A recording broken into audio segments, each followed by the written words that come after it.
Yo, hello mum, hello dad. We are live across the country.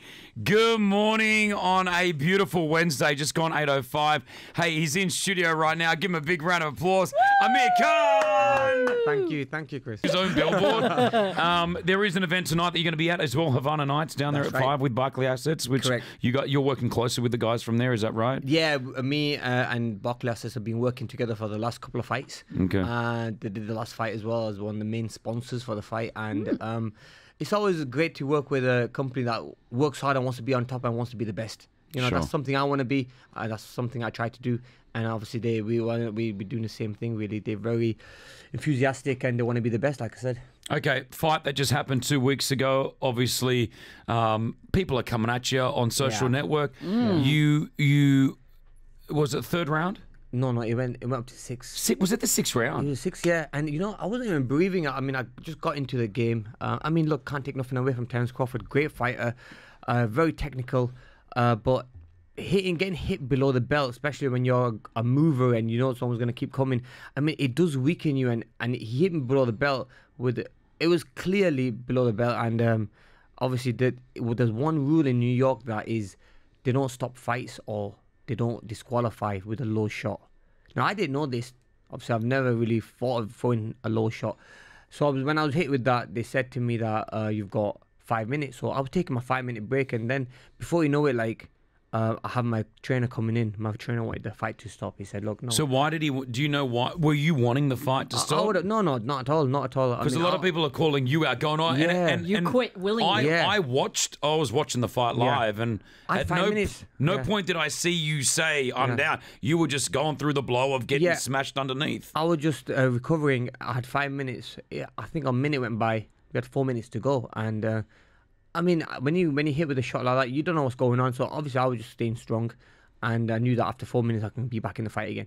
And before you know it, the referee called it off, and that's when my trainer come in. And afterwards, I said to my trainer, "Why did we call it?" He goes, "Look, with a shot, when you get hit with a shot like that, he goes, it's not worth it going back into the fight because This is what he said. He believes that it just wears you out and you're just going to take punishment because obviously your legs are going to be a lot weaker. And there's always another day. He was trying to protect you. Yeah, but I'm not one of them. I respect him for that. He tried to help me and save me from taking a beating. He said, God forbid, my legs kind of seized up or whatever. He's protecting me. But the thing is, we warriors, we want to fight till the end. Yeah. And that's the type of guy I am. I'm one of them guys that I'd rather be knocked out than 100%. a fight being called off like that. I had a mate message me from Australia going, oh, look, he threw it in. And I'm like, man, is a professional fighter.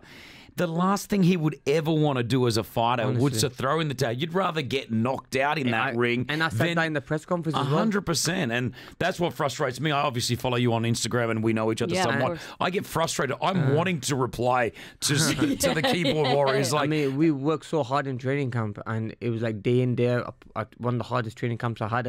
And I still felt in good condition. Obviously, I felt a bit sore from the shot, but I was okay to continue. And you were looking pretty sharp, actually. I think. I slowly got into the fight. Yes. Early in the fight, I got caught with a shot.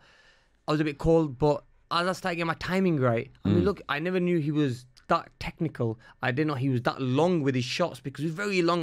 I've got a long reach, but his reach was really long, and he was a very good fighter. A lot of fighters kind of lean in, but he wasn't leaning in at all. He was very, he was just he had a very good game plan. So a lot of respect to him. That's why he's one of the best pound for pound fighters in the world. Sure. So I wanted to test myself. Obviously, fell short this time, but we'll be back soon. All right. Amir Khan with us in studio. Got a question. Feel free to get him through right now. 4008. Lizzo right now. This is Juice 814. The Kris Fade Show right here on Virgin Radio. Morning.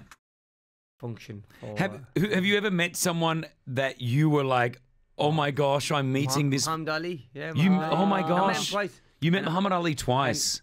I've had people come to me and sometimes where kids meet me and they probably saw me on TV and they go up something they don't talk. Yes. And they don't know what to say. They're like, oh my gosh. I go, you really are fun. You don't want to talk or anything. So I normally make it easier for them and talk to them. When I met Muhammad Ali, I didn't know what to say. I literally was in shock. And he obviously he can't speak because of the Parkinson at the time. And I said to him that I'm a professional fighter. I've had 2 fights at the time. I've won 2 fights, and he stuck his hand out, shook my hand, gave me a hug, and we took some pictures. And I've got a picture where he got my fist and he put it on his face. Oh my god! So he gosh. goes to my dad, take a picture of Amir punching me, and I go, I can't do that because you're my hero. I go, can you put your fist on my face? You punch me. Yeah, you punch me because obviously he's the greatest of all time, man. You know, they say he's obviously the great. Why is he the greatest? Was he the greatest boxer of all time, or is he the greatest sportsman? Is it everything with Muhammad? Yeah. I think it's everything, to be honest with you, because it's not only what he was in the boxing ring. He was a great fighter, quick, skillful, retired from boxing and came back and proved people wrong that he's still the best. But what makes him even better was that when he retired from boxing, a lot of people thought he's done, and he came back. He stood up for his religion. He was never scared to talk about whatever he thought was right. Yeah. And a lot of people were like, we'll get questions thrown at us at times, and we'll be like, I'm not going to answer that because it can cause a lot of problems. But with Muhammad Ali, he spoke the truth. He was never scared of anyone, and a lot of people thought he was cocky, he was too arrogant, but no, he used to just speak the truth. Speaking how he was. Mind. Obviously, Ramadan falling upon us next week. Next week, Monday. you ready for it? You were just talking about going back to the UK. Yeah. Come back to the UK, going to be a little bit longer over there. But I'm looking forward to it. Lose a little bit of weight. I mean, I was. You've already lost. You've lost a lot of weight for this last fight. Yeah, I've just literally it's been about 2 weeks, so I had to lose about 12 pounds for the fight. So I was thinking of putting that back on again, but I think with Ramadan coming up, I'll be back going down. So I might be going down a weight for the next fight. Imagine Even lighter than that. Amir Khan, always a gentleman. Thank you so much. Appreciate it. Virgin Radio.